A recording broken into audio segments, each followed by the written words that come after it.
নতুন বছর মানেই নতুন স্বপ্ন, নতুন সম্ভাবনা আর নতুন উদ্দীপনা। নতুন বছরে নতুন আমি মানে নিজেকে আরও একবার ঝালিয়ে নিয়ে সামনে এগিয়ে যাওয়া। আসসালামু আলাইকুম। Hello and welcome to my channel smile with Surabhi. সবার সুস্থতা কামনায় শুরু করছি আমার নতুন আজকের ভ্লগ। আজকের ভিডিওতে থাকবে গত বছর আমার নানু বাড়িতে কাটানো কিছু বিশেষ সময়ের বিশেষ ভিডিও এবং সেই সাথে নতুন বছর কিভাবে শুরু করলাম তারই কিছু ঝলক। আর এখন যে ফুটেজগুলো আপনারা দেখছেন তখন নানু বাড়ি থেকে একদম বিদায়ের মুহূর্তে আমাদের কিছু ফুটেজ। এখানে এখনো সিজদা কিন্তু ব্যস্ত তার মুরগির বাচ্চাগুলোকে খাওয়ানোর জন্য।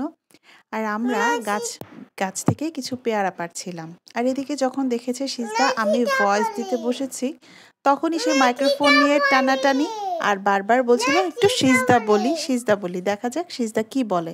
হ্যালো, হ্যালো, আমি সিজদা। আমি চিতা। আমি আমি একটা এটা ছোট বেবি। ছোট বেবি। আপনারা আপনারা সবাই সবাই কেমন আছেন? কেমন আছেন? Okay, tata, okay, tata, bye. Bye. আপনারা এতক্ষণ শুনছিলেন সিজদার আধো আধো বলিতে ছোট্ট কিছু কথা। আমার তো মনে হয় বছরের প্রথম ভিডিও এটা আমার 2025-এর। সো প্রথম ভিডিওটা আসলে একটু স্পেশাল হয়েই থাকলো। আর আমরা কিন্তু বাড়ি থেকে আসার পর রাত 12টায় খুব আড়ম্বরভাবে যে 31st নাইট সেলিব্রেট করেছি তা না, তবে আশপাশে এত বেশি আতশবাজি এবং সেই সাথে আলোর ঝলকানি থাকে, সেটাকে আসলে উপভোগ না করে থাকা যায় না। সেটাই আসলে দেখার জন্য ছাদে গিয়েছিলাম আমরা। তবে সবচেয়ে বেশি খারাপ লাগছিল যখনই আতশবাজি এবং ফানুসগুলো উড়ছিল, আশপাশ থেকে কিন্তু পাখিগুলো খুব বেশি ওড়াউড়ি করছিল। আর এই আতশবাজি এবং সেই সাথে ফানুস ওড়ানোর সঙ্গে সঙ্গে আমার মনে পড়ে যায় যে বছর আসলে সিজদার জন্ম হয়েছিল 31st-এর সময়, মাত্র 2 মাস বয়স। সেই বছর আতশবাজির শব্দে সিজদা কিন্তু খুবই ভয় পেয়েছিল। তবে সেই ভয় ভীতিকে 2024-এ ফেলে রেখে একটা নতুন ইন্টারেস্টিং পার্ট নিয়ে শুরু করছি 2025। আমি প্রায় সিজদার বাবাকে শীত সিজন আসলেই বলি যে খেজুরের রস খাবো, তবে এখন এত বেশি স্বল্পতা রয়েছে, কিন্তু তারপরও এই অনলাইনের যুগে কিন্তু সেই জিনিসটা আমাদের হাতেই একদম চলে এসেছে। আমাকে না জানিয়ে সারপ্রাইজ দিয়ে সিজদার বাবা অনলাইনে অর্ডার করেছিল খেজুরের রস। তার বউ খেতে চেয়েছে আর সে সেটা আবদারটা পূরণ করবে না, সেটা তো হতেই পারে না। তবে আমার কাছে খুব ভালো লেগেছিল যে কোনো কষ্ট ছাড়াই এরকম আসলে পারফেক্ট এবং জেনুইন স্বাদের যখন খেজুরের রস খেতে পেরেছি, খুবই ভালো লাগছিল। আজকে আসলে খুব ভালো লাগছিল যে এরকম একটা ইচ্ছে পূরণের মধ্য দিয়ে শুরু হয়েছে 2025। আর এটা একটু উপভোগ করছিলাম, এরকম ঠান্ডা ঠান্ডা সকালবেলা কিন্তু খেতে খুব ভালো লেগেছিল।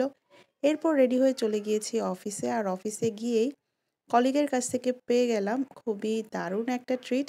আমার কিন্তু খুবই পছন্দ এই কেশনাট সালাদ, এবং ক্লাউড কফিতে প্রায় সময় আমি গেলেই আসলে এই সালাদটা ট্রাই করি। আমার অফিসের পাশেই যেহেতু ক্লাউড কফি।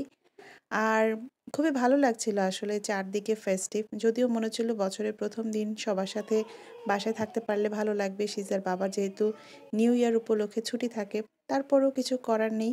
চাকরির দায়বদ্ধতা, এগুলো তো আসলে এড়ানো যাবে না। এরপরে আসলে একটু নিয়ে নিলাম পছন্দের কফি। এরপর কফি খেয়ে আমাদের অফিসে একটা প্রোগ্রাম ছিল নিউ ইয়ার উপলক্ষে, সেটারই একটা কাজ করছিলাম। আর এরপরে নতুন একটা পরিচয় আসলে শুরু করেছি আমার 2025। যে পেজটা দেখতে পাচ্ছেন আল বাররু, এই পেজের কিছু প্রমোশনাল কাজ করেছি আমি এই বছর। বলা যায় আমার 2025-এ এটা একটা নতুন পরিচয়। ইনফ্লুয়েন্সার হিসেবে বলি, অথবা কোনো পেজ যদি চায় ব্র্যান্ড অ্যাম্বাসেডর হিসেবে, সেভাবেও কিন্তু আমি কাজ করে যাচ্ছি। আমার যতটা সাধ্যে কুলোচ্ছে, যতটা আসলে পারি, ঠিক সেই জায়গা থেকে আসলে আমি চেষ্টা করছি যে ছোট ছোট যে পেজগুলো রয়েছে তাদেরকে একটু হেল্প করার জন্য। তারা যদি আমাকে দিয়ে কোনো প্রমোশনাল ভিডিও করাতে চান, লাইভ করাতে চান, সেই কাজগুলোই আসলে করছি। সো সেদিন আসলে আল বাররু পেজেরই একটা শাড়ি পরেছিলাম এবং সেটারই কিছু সুন্দর সুন্দর ছবি আপনাকে সাথে আসলে শেয়ার করছি। খুবই ভালো লেগেছিল আমার কাছে শাড়ির ডিজাইন, কালার, প্যাটার্ন, এবং তাদের কিছু লাইভও করেছি আমি আলহামদুলিল্লাহ। এখানে হচ্ছে জামদানির উপর কারচুপি কাজের কিছু সুন্দর সুন্দর শাড়ি রয়েছে, তাদের পেজে যে শাড়িগুলোই আসলে দেখেছি খুব ভালো লেগেছে। আমি কিন্তু আমার কমেন্ট বক্সে চেষ্টা করব পেজের লিঙ্কটা দিয়ে দেবার জন্য, যারা আসলে একটু এক্সক্লুসিভ এবং সবসময় দেখা যায় যে অন্যদের থেকে ডিফারেন্ট টাইপের কোনো শাড়ি চান, তারা কিন্তু আলবারু পেজে চলে যেতে পারেন। এখানে দেখতে পাচ্ছেন মসলিন কাজের কিছু শাড়ি। প্রত্যেকটা শাড়ি আসলে কি বলবো, আমি যেহেতু শাড়ি লাভার, তাই শাড়ি নিয়ে প্রথম যেহেতু আমি কাজ করলাম, আমার কাছে সত্যি অনেক বেশি ভালো লাগার। আর এই সমস্ত সব কাজ পরে চলে এসেছি একদম, যেটা না করলেই না। যত কাজই আপনি করেন না কেন, দিন শেষে কিন্তু সেই রান্নাবান্নাটা একটু করতেই হয়। যদিও আলহামদুলিল্লাহ আমি আমার হেল্পিং হ্যান্ডের উপরে এতটাই বেশি স্যাটিসফাইড এবং আপা আমাকে এতটা বোঝেন যে আমাকে এগুলো কিছুই করতে হয় না। তারপরও ফ্যামিলির কিছু পছন্দের খাবার থাকে যেটা সবসময় তারা আমার হাতে খেতে চায়। যেমন নীর সবসময় আমার হাতে বাঁধাকপি ভর্তাটা খেতে খুব পছন্দ করে। তো তার জন্যই আজকে একটু বাঁধাকপি ভর্তা করে নিচ্ছি। বাঁধাকপি সেই সাথে একটু রসুন ভাজা আর যদি একটু টক টমেটো হয় তাহলে তো কোনো কথাই নেই।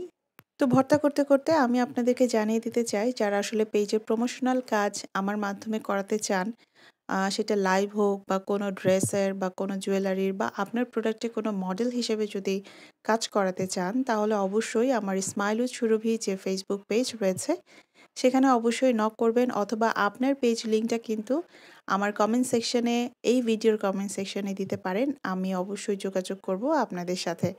আসলে সবাই মিলে যখন একটু একটু হেল্প সবার মাধ্যমে করে একটা কিছুকে এগিয়ে নেওয়ার একটা চেষ্টা আমরা করে থাকি, সেটা আসলে কখনোই পিছিয়ে থাকতে পারে না।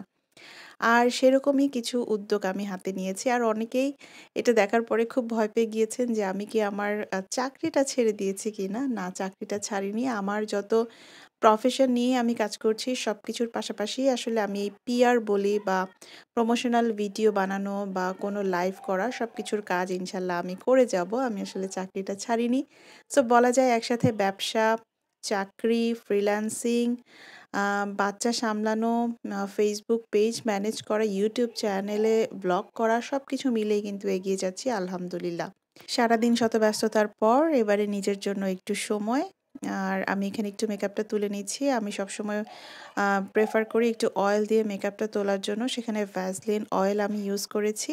আর এবারে ফুল ফেসের জন্য যেহেতু আমি ডাবল ক্লিনজিং করব, তাই এখানে একটা ক্লিনজার নিয়েছি। আর সেটার জন্য আমি সবসময় পছন্দ করি অলিভ বাংলাদেশ পেজের প্রোডাক্টগুলো ব্যবহার করার জন্য। এটা কিন্তু কোনো প্রমোশনাল ভিডিও না। অনেকেই আমাকে প্রশ্ন করে থাকেন আমি স্কিন কেয়ার কিভাবে করি বা মেকআপ কিভাবে রিমুভ করি, সেটাই দেখানোর চেষ্টা করছি। সো চোখে একটু ভারী মেকআপ ছিল, ভারী মাস্কারা ছিল, সেটার জন্য কিন্তু আমি চোখের মেকআপটা আগে তুলে নিয়েছি এবং এরপরে আমি ক্লিনজিং দিয়ে এবার একটা স্পঞ্জ দিয়ে খুব সুন্দরভাবে আমার ক্লিনজারটাকে ক্লিন করে নিচ্ছি। যতই আসলে সাজগোজ করি না কেন, সেটার বেসটা আমার কাছে মনে হয় যে খুব ভালো থাকাও দরকার। বেস বলতে আমি এখানে স্কিনকে বোঝাচ্ছি। স্কিন যত ভালো থাকবে আপনার মেকআপ তত ভালো বসবে, আপনার দেখতে আসলে ততটা ভালো লাগবে। আর প্রতিনিয়ত যেহেতু আমি একদম খুব মেকআপের মধ্যেই থাকি, কম বা বেশি, তাই চেষ্টা করি যে আসলে সেটাকে সবসময় একটু ভালো করে ক্লিন করে নেবার। আর খুবই লম্বা একটা প্রসেস, আমি একটু টেনে আপনাদেরকে দেখাচ্ছি। আর এখানে আমি খুব সুন্দর করে একটা ফেস ওয়াশ দিয়ে কিন্তু ফেস ক্লিন করে নিয়েছি। তাতেই কিন্তু দেখতে অনেকটা ফ্রেশ লাগছে। কিন্তু এখানে শেষ না, আমি একটা স্ক্রাবার ইউজ করব। সেখানে নিয়েছি কফি আর হচ্ছে চিনি। কফি কিন্তু আমাদের খুব সুন্দর সান ট্যান রিমুভ করতে হেল্প করে, আর চিনিটা তো খুব সুন্দর স্ক্রাবিং এর কাজ করে। এটা মাখতে মাখতে আমার দেখা যায় যে ঠোঁট দিয়ে চেটে খেতেই খুব বেশি ভালো লাগে, কারণ কফি ফ্লেভার সেই সাথে সুইট, খুব সুন্দর একটা ইয়াম্মি কিন্তু টেক্সচার এবং খেতে খুব মজা লাগে। আর এদিকে আসলে খুব শান্তভাবে আস্তে ধীরে যে স্কিন কেয়ার করতে পারছি তা কিন্তু নয়। বাইরে কিন্তু সিজদা একদম দরজা পিটাচ্ছিল আম্মু যাবো করে। তাই খুব তাড়াহুড়ো করেই কিন্তু একদম স্কিন কেয়ারটা করে নিয়েছিলাম, কারণ অ্যাজ আর্লি অ্যাজ পসিবল মেয়ের কাছে যেতে হবে। আবার তার পরদিন অফিস আছে, সেই অফিসের একটা প্রিপারেশন নিতে হবে। সো আমার ফেসটা কিন্তু একদমই ক্লিন হয়ে গিয়েছে এবং দেখতে ভীষণ ভালো লাগছিল। এখানেই শেষ না, আমি একটা ফেস মাস্ক ইউজ করেছিলাম। আর সপ্তাহে ১ দিন আসলে আমি এভাবে একটু স্কিনের জন্য বেশি সময় দিয়ে থাকি। এই ফাঁকে কিন্তু মেয়েকে একটু দেখে এসেছি, তাকে কোলে নিয়েছি, বুঝিয়ে এসেছি, "মা তুমি একটু থাকো, মা একটু ভালো করে ফ্রেশ হয়ে তারপরে আসছি।" আর স্কিন কেয়ারের এই ভিডিও দেখতে দেখতে আপনাদের কাছে বলতে চাই, যাদের ভালো লাগছে এই স্কিন কেয়ারটা অথবা আমার আজকের এই ভ্লগটা, সবাই একটু লাইক দিয়ে দিবেন। আর পরবর্তীতে এই ধরনের ভ্লগ দেখতে চাইলে আপনাকে অবশ্যই সাবস্ক্রাইব করতে হবে smile with Surabhi. Face mask clean করার পর আমি কিন্তু দিয়েছিলাম একটা সুদিং জেল, সেই সাথে আমি একটা সিরাম ইউজ করেছিলাম আর দিয়েছিলাম আমার ময়শ্চারাইজার ক্রিম। সেটা নিয়ে অন্য একটা ভ্লগে ইনশাল্লাহ আপনাদেরকে জানাবো। আজকের মতো বিদায় নিব। সবাই অনেক ভালো থাকবেন, সুস্থ থাকবেন। শুভকামনা সকলের জন্য।